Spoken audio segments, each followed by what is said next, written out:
इतने हादसात हुए हैं शहर कराची में, अगर हम पिछले सालों के भी हादसात देख लें, तो क्या इन सारे सानेहात और हादसात के बाद जो कि रेलिवेंट टू फायर थे, उसमें आपको लगता है कि कुछ हम लोगों ने, हमारी गवर्नमेंट ने, हमारे मुताल्लिक़ इदारों ने कोई हिकमत अमली अपनाई हो ताकि नेक्स्ट हादसे के वक्त जो है वो परफॉर्मेंस दिखे?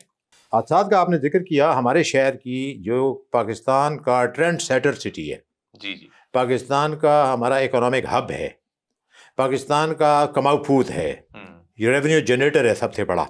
इसके अंदर हादसात की सूरत हाल ये है कि यहाँ 15 से 20 और कभी 25 तक रोज़ाना हादसात हो रहे हैं। अच्छा, रोजाना? वो माइनर फायर जो टॉक ऑफ द टाउन नहीं बनती, वो जो हमारे फायर फाइटर्स जाते हैं, उनको रिस्पॉन्ड करते हैं और इमीडिएटली वापस आ जाते हैं, उन फायर्स का तो कोई तस्करा नहीं। जो टॉक ऑफ द टाउन बनेगी, टॉक ऑफ कंट्री बनेगी, वो आपके नोटिस में है। आपके आने से पहले मैं एक छोटी सी लिस्ट बना रहा था कि हमारे पास जिनको न भुलाए जाने वाले सानेहात जो हैं वो तो बेशुमार हैं, लेकिन चंद एक फ़ौरन ज़हन में आए। वक्त की कमी के तहत भी जो मैंने बनाया, बल्दिया टाउन को हम कभी नहीं भूल सकते। बहुत बड़ा हादसा गुजरा है हमारे ऊपर, 259 लोगों की डेथ हुई, 200 वर द वेमेन। 850 लोग मौजूद थे और 550 लोगों को रेस्क्यू किया, लेकिन फिर भी 259 कीमती जानें चली गई। सानिया निश्तर पार्क के अंदर बहुत बड़ा दीनदार लोगों का, उलमा का बहुत बड़ी लॉट यहाँ पे हादसा हुआ। सानिया कारसाज जो है हमारे सामने है कि ज़ख्म है हमारा आज तक, उसके ऊपर कोई क्या हुआ ग्रास रूट इंक्वायरी कोई पता न चला। आशूरा पे great fire of Pakistan 60 billion का लॉस हुआ। आशूरा में 3:30 बजे आग लगती है और शाम को 6:30 बजे I was the first responder on behalf of Karachi port being a federal agency, मैंने रिस्पॉन्ड किया था। सही है। और उसके बाद बोल्टो मार्केट पे जो नुकसान हुआ, फिर शेरशाह ब्रिज गिरा, हमने नुकसानात देखे। गिडानी के अंदर 100 से ज़्यादा लोग डाइल्यूट हो गए, हमें उनकी डेड बॉडीज ही ना मिली। आरजे मॉल का हादसा कल की बात है, आयशा मंजिल पे होने वाला हादसा, गुल प्लाजा का ये हादसा, यूनियन एक्सपोर्ट साइट में एक केमिकल फैक्ट्री है, 14 फायर फाइटर्स कीमती जाने अपनी दे दी, शहीद हो गए। हमारे गुल प्लाजा पे भी एक लड़का जो है नाज़माबाद फायर स्टेशन का, फुरकान, शहीद हुआ है यहाँ पे, छोटी सी मासूम बच्ची उसकी रह गई। सानिया कोऑपरेटिव मार्केट सदर, जिसमें अभी मैं गुजारिश कर रहा था कि 4000 से ज़्यादा दुकानें चली हैं, अभी 1 साल तो नहीं हुआ उसको।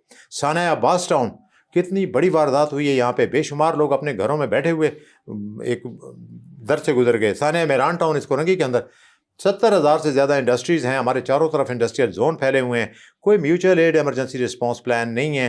और नहीं, आप ये भी तो देखें ना, जैसे आयशा मंजिल वाला भी आपने सानिया गिनवाया है, तो नीचे जनाब फर्नीचर वालों की शॉप्स थी, ऊपर रेजिडेंट्स रह रहे हैं। आग तो अगर भड़केगी या आग फैलेगी तो कोई फायर सेफ्टी का ना नीचे इंतजाम है ना ऊपर रेजिडेंट्स के पास इंतजाम है। करना क्या चाहिए फिर हमें? बड़े टची और बड़े नाजुक किस्म के सवाल की तरफ आप जा रहे हैं। हमारे यहाँ कराची में ऐसी कई बिल्डिंग्स हैं जिनकी बेसमेंट में छोटी मोटी फैक्ट्री चल रही है, ग्राउंड फ्लोर के ऊपर जो है बिजनेस है और सारी आधा दुकानों का शॉप का जो मटीरियल है वो बाहर रोड पे पड़ा हुआ है। सर, फूड रोड ब्लॉकेज है जी, सिलेंडर रख के पूरा वो रेस्टोरेंट बना दिया शॉप्स को, और ऊपर रेजिडेंट्स हैं, मेज़ानाइन पे ऑफिसेज हैं, ऊपर 4 मंजिलों में लोग रह भी रहे हैं। यानी industrial, business, commercial, official and residential, 5 किस्म की चीजें एक ही जगह मौजूद हैं। नहीं, अगर है तो फिर फायर सेफ्टी कहाँ है उसमें? यानी अगर आग लग जाए नीचे तो ऊपर वाले कैसे बचेंगे? या वो आग फैलने का वेट करेंगे? ऊपर जैसे आयशा मंजिल की इमारतें ऊपर तक फैली हुई, फर्स्ट सेकंड फ्लोर तक आग गई ना। इन 5 चीजों को अप्रूव कौन कर रहा है एक साथ? रहने वाले या बात की बातें अलग हैं। Who planned, who approved, who design the system? जब तक वो प्रॉपर्ली सेफ फैसिलिटी ना हो जाए उसमें रहने की इजाजत होती ही नहीं है। Who allowed to reside? जाएं जी, ऑक्यूपाई करें और बिजनेस शुरू करें।